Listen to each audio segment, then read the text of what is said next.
Chapter 8. Keep it up. Achievers achieve no matter what. The road to victory is not easy. It is covered with obstacles and pitfalls. Winners condition their minds to do the right thing consistently. The problem is not the lack of awareness to distinguish between right and wrong, but the lack of putting what is right into action. Conditioning the mind. A teacher called two students who were both looking for direction in life. One was a bully and the other docile. The teacher gave appropriate directions to both. The docile student understood, accepted, obeyed and implemented it, respecting the teacher's guidance. The bully told the teacher, "I have no confusion in understanding what is right and wrong. I know what's right, but I'm not attracted to it. On the other hand, I know what's wrong, but I'm attracted to that. My biggest problem is that I don't feel like doing what's right, and somehow I cannot prevent myself from doing wrong. My problem is very different." Why is the bully having this problem? What is the moral of the story? The moral of the story is very clear. Conditioning the mind is more important than willpower. Hence, we need to be conditioned to do the right thing. Examples of negative conditioning. A doctor who smokes is knowledgeable and understands the implications, yet he smokes. A policeman who drinks and drives is knowledgeable and understands the implication, yet he drinks and drives. An athlete who abuses drugs is knowledgeable and understands the implications, yet he takes drugs. People with clear purpose and goals succeed because they know the destination and they have clear direction. Overcoming weaknesses. No human is perfectly positive or perfectly negative. We have a little bit of both within us. Through their thought process, winners overcome their limitations and focus on their strengths, whereas losers recognize their strengths but focus on their limitations. By not correcting one major weakness that holds us back, we would probably neutralize all our strengths. What's holding us back? 11 mistakes that hold us back in life. First, you cannot build yourself by crushing others. If you build yourself by crushing others, you will be ripped apart bit by bit. This is short-sighted and you will self-destruct.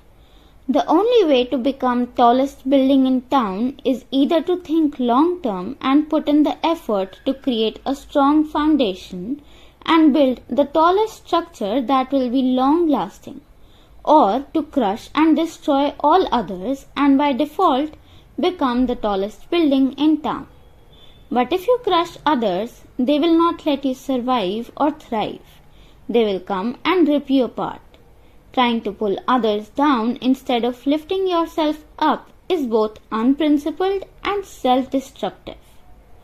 2. Worrying about things that cannot be changed. Worrying equals to 2 unproductive days, today and tomorrow. Many of the worries are imaginary. They only create illusions of a problem. Third, just because we are unable to do something, we think it is impossible. We create imaginary barriers justifying the task as impossible. Our inability to do a certain thing does not mean that it is not doable. Anyone who ever told you that you cannot said it because he could not. 4. Majoring in minor issues. We waste life unnecessarily by majoring in minor issues. We need to rise above petty and trivial matters. 5. Neglecting self-development. Just the way our bodies need food every day, our minds need positive thoughts every day. Neglecting self-development or personal development leads to degeneration and degradation. 6. Forcing others to believe and live as we do. Thrusting, penalizing and coercing others to live by your beliefs shows closed-mindedness, and arrogance. It also demonstrates oppressive behavior which emanates from insecurity. 7th, taking false credit. Not acknowledging the efforts of others and taking undue credit for the work done is selfish and lacks integrity. 8. Avoiding and ignoring your duties. Doing what is pleasurable to do and not what ought to be done is reckless behavior. It shows a lack of integrity and amounts to irresponsible behavior. 9. Favoritism. Being blind to fairness is detrimental to growth. Favoritism reflects on you as a person.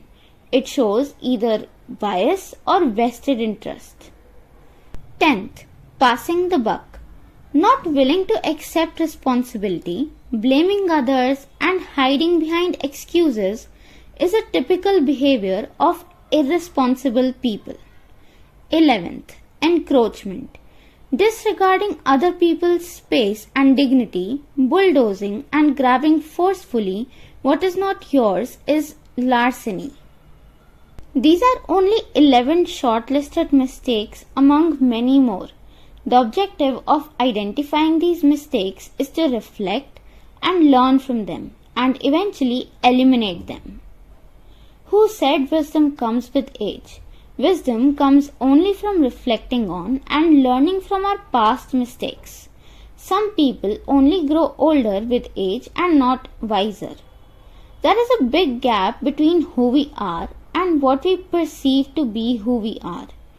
Our biggest obstacle to rising up in life is that we live in illusions. We need to get out of illusions and start facing reality. Challenge yourself to greater heights. It is said that Professor Abraham Maslow used to challenge his students by asking questions like these. Which of you is going to write the next book? Who is going to be like Dr. Albert Schweitzer? Listening to these questions, the students would either giggle or blush. That's when Dr. Maslow would clarify expectations by telling them what he meant. He would ask, if not you, who will? Shouldn't we ask the following questions to ourselves? If not us, then who? If not now, then when? If not here, then where? Achievement lies in practicing excellence in the smallest details. We need to distinguish between little and crucial as against petty and trivial. Little and crucial. I know a billionaire who owns many properties. As he was walking through his factory premises, he saw some scrap papers on the floor. He stopped to pick them up. He didn't call anyone to instruct them to pick up the papers. He just did it himself. Analyze his behavior. What message did all his staff get? Small details do matter. They saw leadership by example. It inspired everyone to pay attention to the smallest details. Remember, little things are not little. An army of the best soldiers with arms cannot fight and win the battle if they have no shoes. It is the small leak that sinks the ship. It is the small spark of fire that destroys the forest. Have you ever been bitten by an elephant? Probably not. Have you ever been bitten by a mosquito? The answer is that all of us has been, and many times. It is the little things that make the big difference. If they make such a big difference, how can they be little? What a paradox. Major and minor things, which is one of the 11 mistakes that hold us back in life, does not mean ignoring the little that is important, but it means distinguishing between little and crucial and petty and trivial. Once, one of the computers at our office didn't have a functional UPS, uninterrupted power supply, and we asked the concerned person to fix it. But instead of rectifying the problem, he plugged the computer directly without bothering to fix the UPS. He shrugged off the responsibility by saying, It's not a big issue, it's just a little thing. The question is, when does it become a big issue? When the computer blows up because of a voltage fluctuation, or when we lose important data? Do accidents inform you in advance before they happen? And if an accident does happen, just imagine the loss. Is that what we are waiting for? How short-sighted and irresponsible. What a callous attitude. A few questions arise here.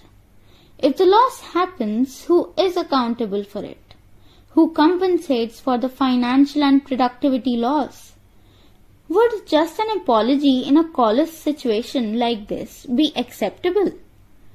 That person in the office looked at the issue as petty and trivial and not little and crucial. These situations evidently happen in many offices. Ignoring small little things that are crucial is sheer negligence and can be disastrous. It is much easier to do the right thing the first time, every time, than to explain why we did not and repent later. People of integrity live by the philosophy, prepare and prevent, rather than repair and repent. Petty and trivial. Some people major in minor issues. We need to learn what to look for and what to overlook. We let insignificant things bother us to the point of becoming unmanageable. We respond with frustration, anger or outrage because we become emotionally disturbed. This is because we become reactive, not proactive. Sometimes you also find people behaving irresponsibly. A common example is that people set appointments, but neither do they show up on time nor do they have the courtesy to call. Often little unpleasant surprises happen. Do not let them throw you off track. Don't try to kill butterflies with guns. The dogs bark, but the carava goes on. We must not let every petty issue bother us. Keep little things in perspective. We cannot let little inconveniences such as minor delays, setbacks and disruptions bother us. Little glitches will always happen in life. If you give them more importance than they deserve, they will only heighten your stress and shorten your life. They will only increase irritability and decrease stability. One must always make allowances for them and avoid stress. When we learn to distinguish between a problem and an inconvenience, we learn to distinguish between little and crucial and petty and trivial. Overcome self-imposed limitations. Self-imposed limitations bind us down. It is not unusual to see that most records are set by people who are ignorant about their limitations. When we put a limitation on what we can do, we put a limitation on what we will do. There are many examples present in nature to validate this thought. According to scientists, the bumblebee's body is too heavy and its wingspan too small for it to fly.